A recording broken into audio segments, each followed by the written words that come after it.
Hello everyone, welcome back to the channel. So today's LeetCode question 1340 jump game 5. It's a hard level question and has been asked in Google. Okay, if you go through the problem statement, it might look scary, but let's break it down. So we have been given an array and an integer d, and what we have been told is from any index I, we can go to right and left to I plus x and I minus x, where x lies between this. 1 is less than equal to x, is less than equal to d. Cool. And one more condition for the moment is important is you can move to those indexes only where the ARR of I is greater than ARR of j.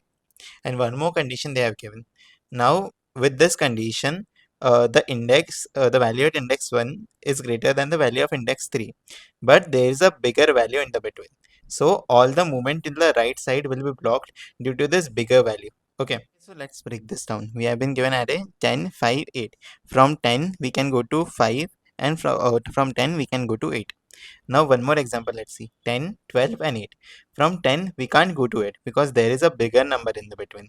The movement is not possible. So our goal is find the maximum number of indices you can reach from any particular index. Let's go through the intuition. So we have been given an array and we have been told that from any index you can go to multiple indices. So you can go somewhere from particular index. So what this hints is, this hints graph. We can consider every index as a node, and the directions we have been given, we can consider them as edges. Now the second thing we have been asked is we have to find the maximum from any index. Now consider this example. Okay, we have decoded that we will convert this thing to a graph. Now suppose from this index you have calculated the maximum indices this guy can reach, and from this index you can reach to this guy. So it will also add the calculated values, right? So why to recalculate these values again and again? So for that we can use a dynamic programming solution, where we can see that dp of current index equal to 1, this first jump, plus whatever answer is stored here, dp of the previous index. Okay, let's try run with this example. Consider you are at index 10. From index 10, where all you can give, you have been given d equal to 2.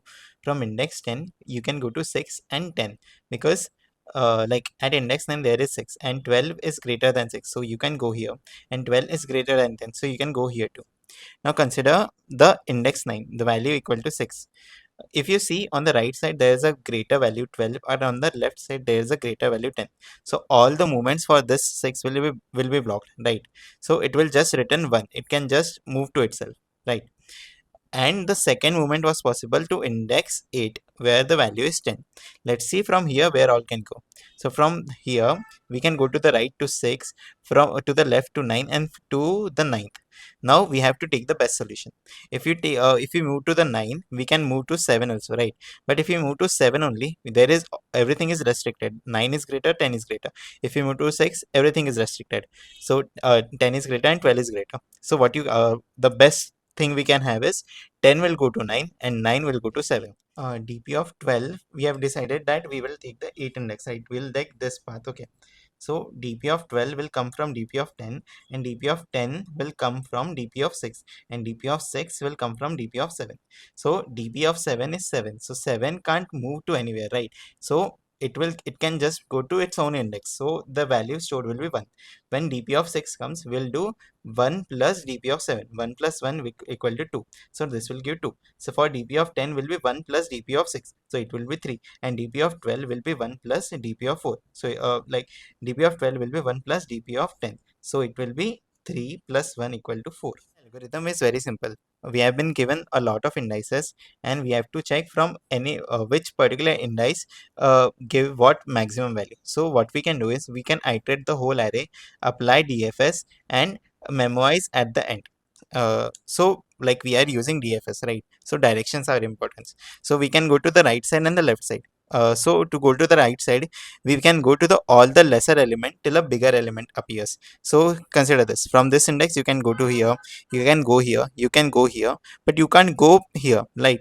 And you can't go past this because this will create a blockage. From the left side, you can go here, you can go here, but there is no movements from from this will be blocked. Okay, I've written the pseudocode. The complete code will be in the description. We have been given an array and a d. So initially we'll take the length of the array and a dp array. Okay, then what we will do is we will okay, initially the maximum will be 1 and at the end we will return the maximum. So we will iterate all the indices, okay, and apply DFS over all the indices, okay, and take the maximum. Let's go to the DFS function. So the base condition will be that if the DP array is already filled, that we have like written some jumps, so just return the DP of index. Initially take the answer equal to 1, then you can move to left and right. So left movement is possible when j equal to index minus 1 to j is greater than equal to math dot max of 0 and index minus d. Like from any element here you can go to the 0th till the 0th element, right? And like you can just move till the d direction, okay.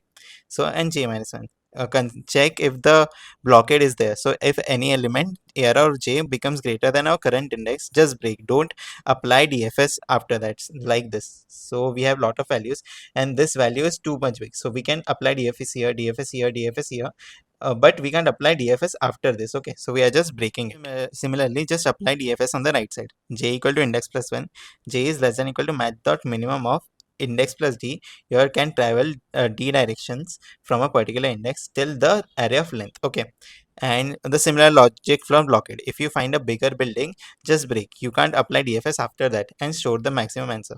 And at the end just store the answer in the DP of index equal to max and return it. So the time complexity will be order of n cross d, order of n for the iteration, and each index can do an operation on the left side, on the right side and the left side. So 2 into d, so order of n cross d.